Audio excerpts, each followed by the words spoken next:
Saludos, les habla su profesora, la licenciada Yasmín Castellano, y el tema que vamos a desarrollar en este video es sobre las variables económicas, correspondiente a la asignatura de Economía. Comencemos.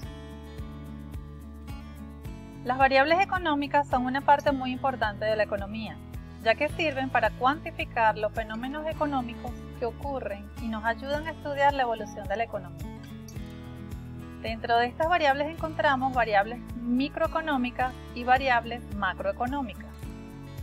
Las variables microeconómicas son aquellas que recogen información de un agente económico a nivel individual. En este caso, podríamos mencionar como ejemplo la producción de una determinada empresa o el salario de un empleado o un grupo de empleados de una misma institución.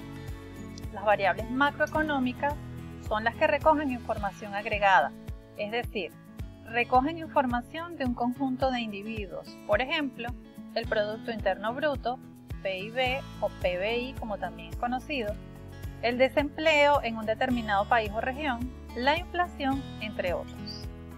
Entonces, podemos decir que las variables económicas son indicadores que ayudan a explicar y entender el comportamiento de la economía de un país. Veamos ahora las variables macroeconómicas más importantes. El Producto Interno Bruto, la inflación, el desempleo, el gasto público, la tasa de interés y el tipo de cambio. El Producto Interno Bruto es el valor de todos los bienes y servicios finales producidos en un país durante un periodo determinado, que usualmente es un periodo de un año. En él se incluye la producción generada tanto por los nacionales como por los extranjeros residentes en el país. Es la forma de medir el crecimiento económico de un país y se considera como una medida de bienestar de la población. La inflación es la variación proporcional del índice de precios del consumidor, el IPC, durante un periodo de tiempo determinado. El IPC es el índice de precio del consumidor y este mide la variación de los precios mes a mes de la canasta de bienes y servicios representativa del consumo general de la población. Entonces, se llama inflación al incremento sostenido del nivel de precios de bienes y servicios en un periodo determinado. La inflación implica la reducción de la capacidad adquisitiva del dinero. También debemos hablar sobre la hiperinflación y la deflación. La hiperinflación es la subida del nivel de precios de forma muy rápida, continua y consecutiva, lo que genera que las personas pierdan constantemente el poder adquisitivo, o lo que es lo mismo, el poder de compra del dinero de sus salarios, debido a su pérdida de valor constante. Las consecuencias de un descontrol en este indicador conlleva a la pérdida de la relación entre el valor de productos y el valor del dinero. La deflación es el fenómeno contrario a la inflación y consiste en la caída generalizada del nivel de precios de bienes y servicios. Vamos a observar el círculo vicioso de la deflación.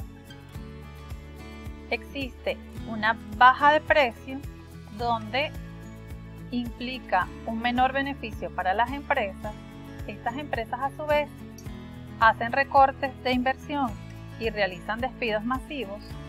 Esto constituye una menor renta disponible para el Estado, hay una caída del consumo y hay una disminución en la demanda. Este círculo vicioso es continuo, por ello es tan perjudicial para el país. Una tasa de inflación negativa, es decir, una deflación, no es deseable porque, además de afectar la asignación de recursos, produce una disminución en la demanda que desencadena en otros efectos negativos, como por ejemplo en el desempleo.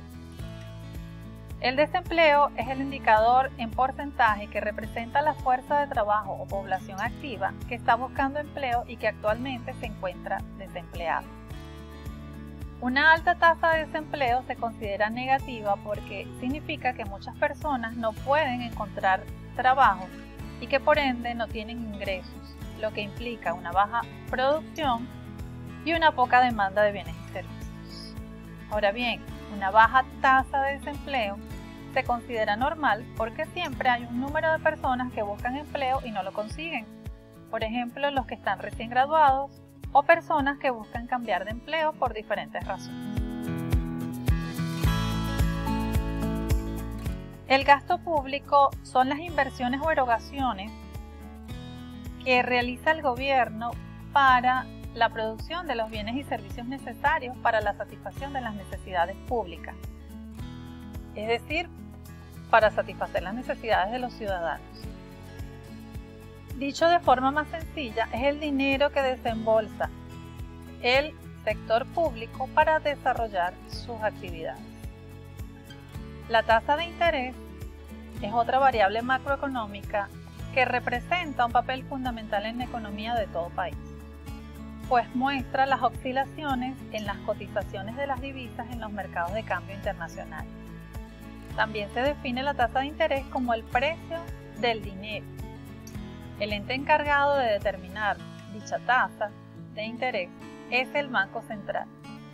Esto lo hace con la finalidad de mantener un equilibrio entre la oferta y la demanda de bienes y servicios dentro del país. Por último, tenemos la variable macroeconómica tipo de cambio. Es la relación cambiaria que existe entre dos monedas de distintos países. Es decir, señala cuánto vale la moneda nacional con respecto a una moneda extranjera. Existen dos tipos de cambios fundamentales. El tipo de cambio nominal, que representa la cantidad de dinero local que es necesario para comprar una divisa extranjera, y el tipo de cambio real, que es el precio de los bienes del país extranjero expresado en términos de bienes locales. Hasta aquí el tema de las variables económicas.